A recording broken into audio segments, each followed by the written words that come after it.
Assalamualaikum warahmatullahi wabarakatuh.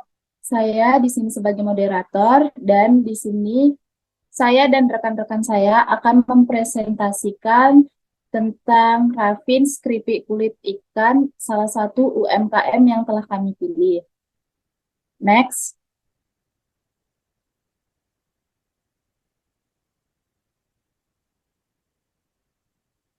Baik, sebelumnya di sini perkenalkan nama saya Hanisa Putri dan di sini ada beberapa rekan-rekan saya yaitu ada Devi Seviana, Eman Emma Nurliana, Nila Purnamasari, dan Niputu Diva Ayu Kemuning.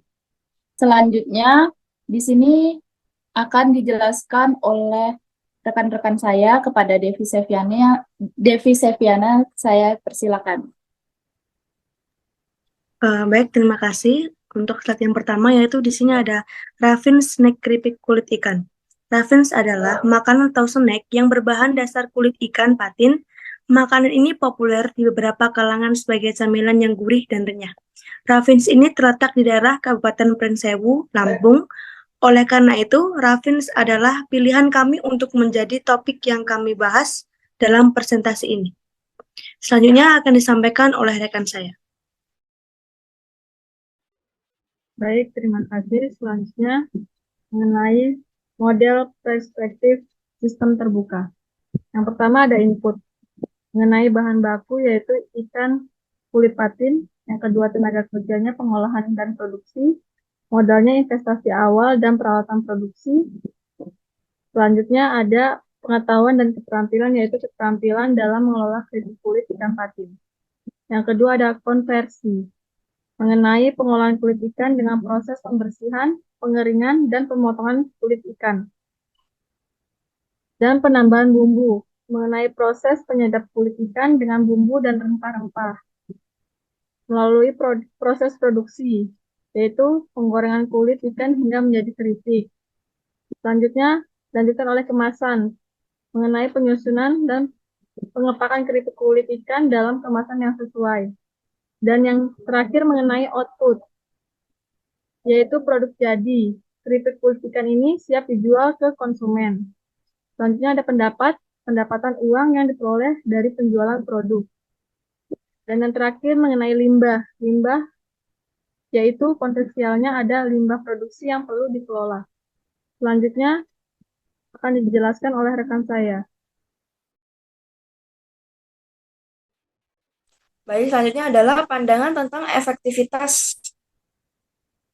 Berikut adalah pandangan-pandangan yang dapat membantu mengevaluasi efektivitas mengenai Raffins atau keripik kulit ikan. Selanjutnya itu pendekatan tujuan organisasi. Ini fokus pada pencapaian tujuan yang telah ditetapkan oleh UMKM, menilai sejauh mana UMKM mencapai tujuan finansial, operasional, dan strategisnya, mengukur produktivitas, profitabilitas, dan efisiensi operasional, memantau perkembangan dan progres terhadap rencana dan sasaran yang telah ditetapkan. Yang kedua yaitu pendekatan sistem terbuka, di mana memandang UMKM sebagai bagian dari ekosistem yang lebih luas, memeriksa interaksi dan ketergantungan UMKM terhadap faktor eksternal seperti pemasok, pasar, dan perubahan lingkungan, mengevaluasi sejauh mana UMKM mampu beradaptasi terhadap perubahan eksternal, memastikan integrasi yang baik antara bagian-bagian internal dalam UMKM. Yang ketiga yaitu pendekatan kebutuhan pelanggan. Ini berfokus pada pemahaman terhadap kebutuhan dan ekspektasi pelanggan, mengukur tingkat kepuasan pelanggan dan loyalitas, melakukan penelitian pasar dan umpan balik pelanggan secara teratur, mengidentifikasi peluang perbaikan dan inovasi berdasarkan masukan pelanggan. Dan yang selanjutnya akan dijelaskan oleh rekan saya. Rekan saya dipersilakan. Baik, selanjutnya langkah-langkah evaluasi efektivitas organisasi. Yang pertama ada analisis sistem. Identifikasi semua komponen dalam organisasi termasuk input, proses, konservasi, dan output. Evaluasi bagaimana setiap komponen berinteraksi satu sama lain, termasuk bagaimana input mempengaruhi proses konversi dan output. Identifikasi elemen yang krusial dalam proses seperti bahan baku yang berkualitas tinggi, efisiensi dalam pengolahan, dan dan kualitas produk akhir. Yang kedua ada pengukuran kinerja.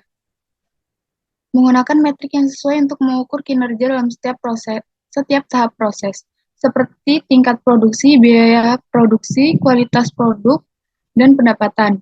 Memantau dan mengukur bagaimana perubahan dalam satu elemen sistem, misalnya perubahan dalam bahan baku, dapat mempengaruhi kinerja seluruh sistem.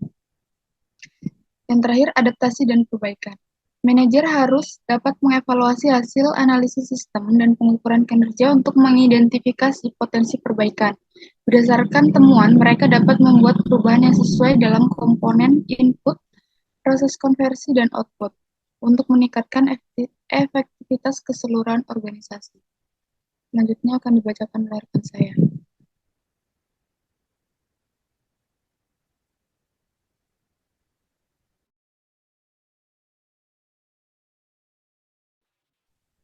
Baik, dari pemaparan materi yang telah disampaikan dapat disimpulkan bahwa 3 pendekatan yang disebutkan di atas, pendekatan tujuan organisasi, pendekatan sistem terbuka, dan pendekatan kebutuhan pelanggan dapat membantu manajer mengevaluasi efektivitas organisasi. Seperti keripik kulit ikan, pendekatan tujuan organisasi berfokus pada pencapaian tujuan bisnis yang telah ditetapkan. Sementara pendekatan kebutuhan pelanggan membantu memahami bagaimana organisasi berinteraksi dengan lingkungannya.